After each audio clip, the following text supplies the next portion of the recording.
No 24. līdz 26. oktobrim Rīgā notika Mežsaimniecības tehnoloģiju zinātniskā konference Oskar 2012, ko rīkoja Latvijas Valsts Mežzinātnes institūts Silava sadarbībā ar Meža operacionālo sistēmu pētniecības centru.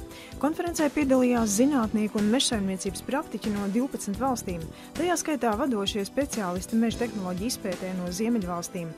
Kopumā dalību konferencē bija pieteikuši 114 viesi. Pirmā konference, kas vēl bija tāda Ziemeļvalsts sadarbības konference, tā, kad mēs nebijām iekšā šajā procesā, tad vēl Baltijas valstis nebija piekabināts pie nosaukuma.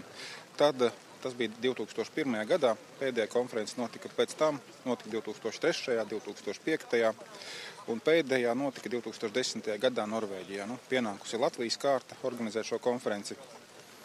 Tā kā nākošā būs atkal Zviedrijā, reiz 2 gados viņas notiek vairāk vai mazāk. Tās lielākās delegācijas, kā jau parasti mums tās spēcīgākās valsts meža tehnoloģijās ir Somija un Zviedrija.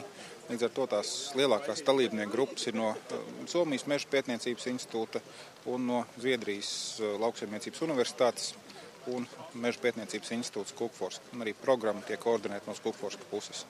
Tā, ka viņi šeit ir tā līdzekļu turētāji. Bet šoreiz ir vietēji iedzīvotāji, nevis lielākā daļa, bet lielākā delegācija. Kaut kur 20% ir vietējie cilvēki.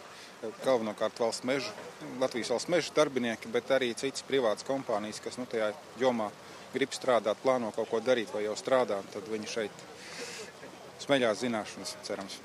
Meža operacionālo sistēmu pētniecības centrs, jeb Oskar, ir viens no Ziemeļvalstu Mežzinātnes sadarbības komitejas pētnieku sadarbības tīkliem, kura mērķis ir veicināt zināšanu koncentrāciju, kā arī sekmēt efektīvu, konkurētspējīgu un vidēji draudzīgu tehnoloģisko risinājumu ieviešanu meža apsaimniekošanā Ziemeļvalstu un Baltijas reģionā.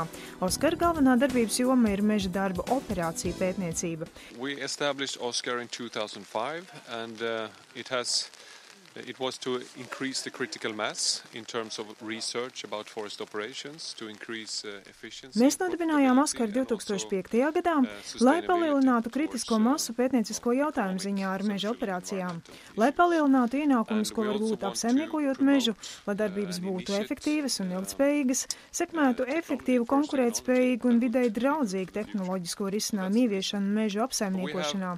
Mēs arī gribētu veicināt meža apsaimniekošanas tehnoloģiju ieviešanu. Mums šādas konferences ir katru 2. gadu. Pagājušo reizi mēs tikāmies 2010. gadā Norvēģijā. Tēmas vienmēr aptver meža tehnoloģijas, meža operācijas, sekundāru transportēšanu. Tas ir plašs jautājumu loks, bet galvenā tēma ir meža izstrāde. Konference Rīgā bija vērsta uz informācijas apmaiņu par svaigākajām meža tehnoloģiju pētniecības atziņām starp zinātniekiem un mežsaimniecības praktiķiem, sadarbības paplašināšanu un sinerģijas meklējumiem ar meža tehnoloģijām saistītajās izpētes un attīstības jomās. Konferencē bija tie topiki, ka mēs mēģinājām sašķirot kopsavilkums, tad sanāca kā 10-15, jo nekādi nevarēja viņus visus sakategorizēt sakarīgi. Bet tās pašas advancētākās prezentācijas, piemēram, viena, kas acīmredzot gūst to atzinības balvu, kā vislabākā ir par ļoti vienkāršu lietu, kā mežstrādes mašīnai pievienot pie izstrādes galvas lampiņas, papildus LED spuldzītes, kas būtiski uzlabotu darba apstākļus un darba ražīgumu.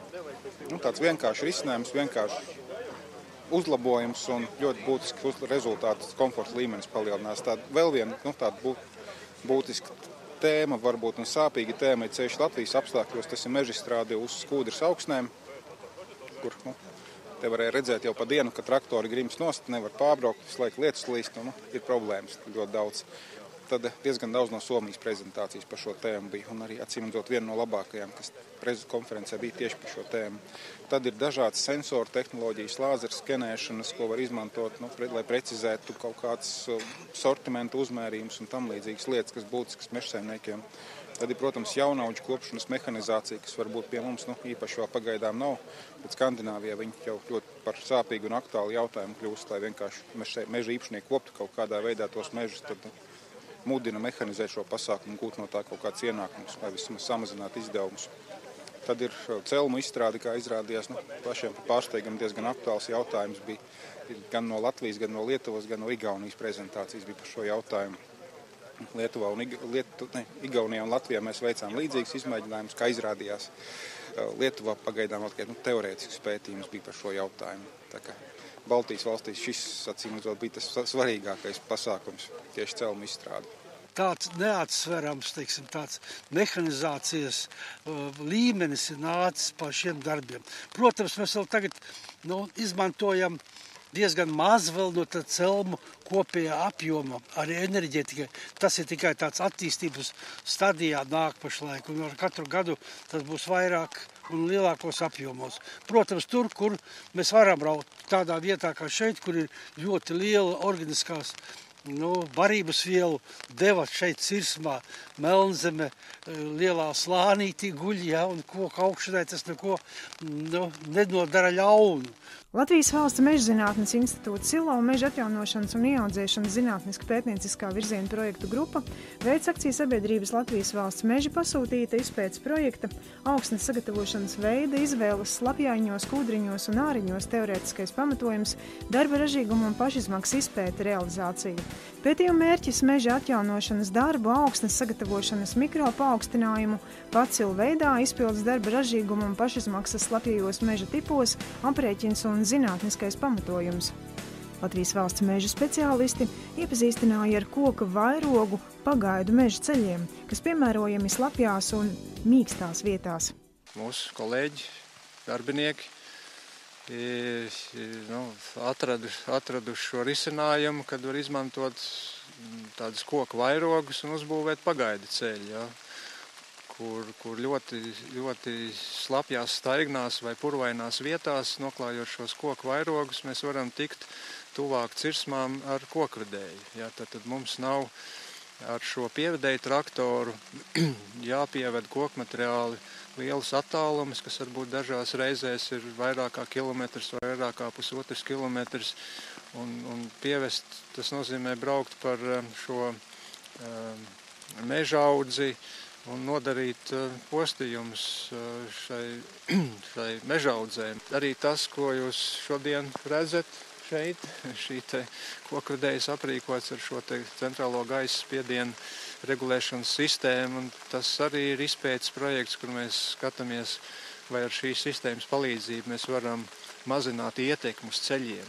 Un iet runa par visiem ceļiem, vairāk gan uzsver pat liekot uz citu īpašnieku ceļiem, kas ir pašvaldību ceļi un valsts ceļi, lai ar šīs sistēmas palīdzību mazinātu šo ietekmi uz ceļu un ceļu nolietošanos. Ja. Galvenais iegūms no šīm konferencēm, vismaz man, parasti ir tas, tāda daudz radoša ideja, kurus pēc tam var realizēt. Pieņemsim, pēc pagājušās konferences vai pēc aizpagājušās. Ir kaut kādas lietas, ko mēs izdomājam, ka varam realizēt īstenot Latvijā, piemēram, par to pašu kūdras augšņu klasifikāciju, lai mēs varētu precīzi noteikt, ar kādu tehniku un cik reiz pa šo augstni var braukt. Somijā šāds pētījums ir veikts, un mēs druscīt piestrādājot varētu adaptēt šo viņu rezultātu. Tā kā tāds vairāk radošas pārdomas. Nākamā Oskara konference notiks Zviedrijā 2014. gadā.